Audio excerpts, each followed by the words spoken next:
El que no tranza no avanza es una expresión de uso cotidiano en México. Es una expresión muy arraigada en nuestra cultura y aunque suele atribuirse mucho más a las y los políticos, la verdad es que es propia de toda nuestra sociedad. No quiero decir que de todos y cada uno de nosotros, sino que esta visión cuenta con muchísimos seguidores a lo largo y ancho del país. Esta expresión es un mecanismo decisivo en el impulso a la corrupción y en consecuencia sirve para justificar todo acto de corrupción ilegal o simplemente hechos cuya ética es cuestionable. Sirve en otra dimensión incluso para evadir culpas y para dar un sentido positivo a los actos reprobables, injustos y deshonestos que con esta bandera tienen lugar día a día en nuestra sociedad.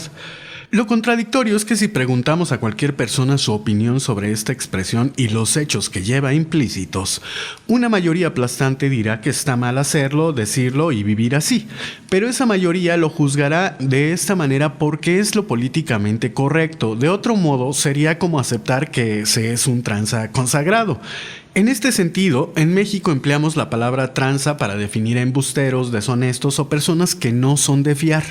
La cuestión es que curiosamente la palabra tranza, de connotación o significado negativo, proviene del verbo transar, que no necesariamente es de naturaleza negativa, sino que significa negociar.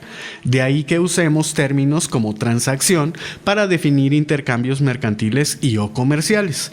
Esto se traduce en que el uso cotidiano de la expresión "el que no tranza no avanza" nos coloca frente a una contradicción, porque si asumimos este sentido para aplicarlo a la vida comercial o de cualquier industria, parecería que tuviéramos prejuzgado a todas estas actividades como algo negativo, algo malo.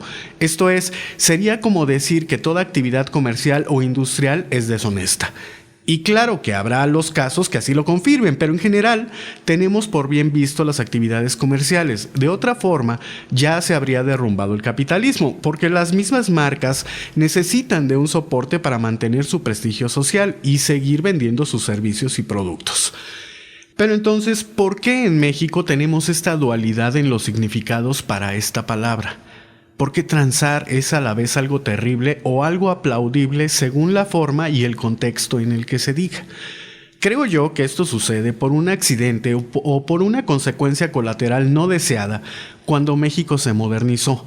El país se hizo moderno por fuerza a partir de leyes, pero no fue algo que nos sucediera como un proceso propio de madurez como ocurrió en los países del norte o los más desarrollados. El punto es que la cultura se adaptó a la modernización, pero a su manera y cargando muchos elementos propios y muy arraigados.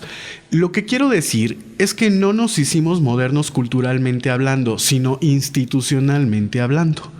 Y en esta lógica el proyecto moderno entró en una tensión muy importante con la cultura.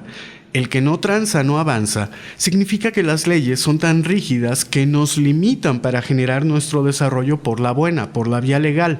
Por ello tenemos que buscar opciones paralelas que nos faciliten los trámites, el crecimiento económico o el profesional. Claro, con esto no quiero decir que está bien, ni siquiera quiero decir que seamos víctimas de nuestro sistema, sino tan solo plantear que esta expresión es un indicador de un problema de toda nuestra sociedad. Es un problema generalizado y lo peor es que, como dije al principio, es una visión compartida por quizá la mayoría de nosotros, precisamente porque vuelve decoroso lo indecoroso.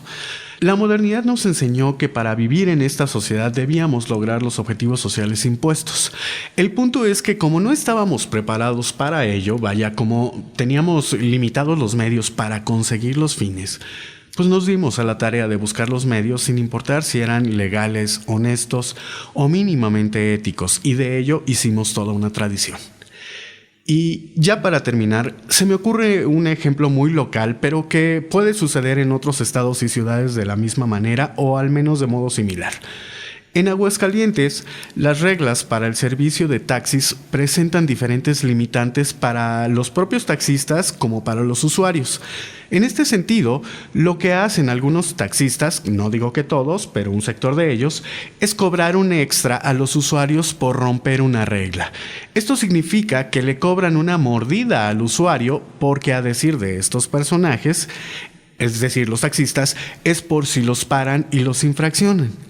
Pero, ¿con qué derecho hacen esto. Vaya, si es ilegal en los policías pedir mordida, ahora imaginemos cuán ilegal es que lo haga alguien que no cuenta siquiera con la investidura institucional. Bueno, esto sucede porque se presenta la oportunidad de ganar un extra, o en otras palabras, la oportunidad de avanzar a partir de transar con el usuario. Pero aunque parece algo normal y aceptable, la pregunta obligada es: ¿cuánto tiempo más podremos vivir de esta manera? Porque esta expresión justifica desde una simple mordida, como también justifica la ejecución de una persona, su secuestro o la desaparición de 43. Gracias por escucharnos y gracias también por seguir nuestras andanzas por la ciudad del agente Evangelino.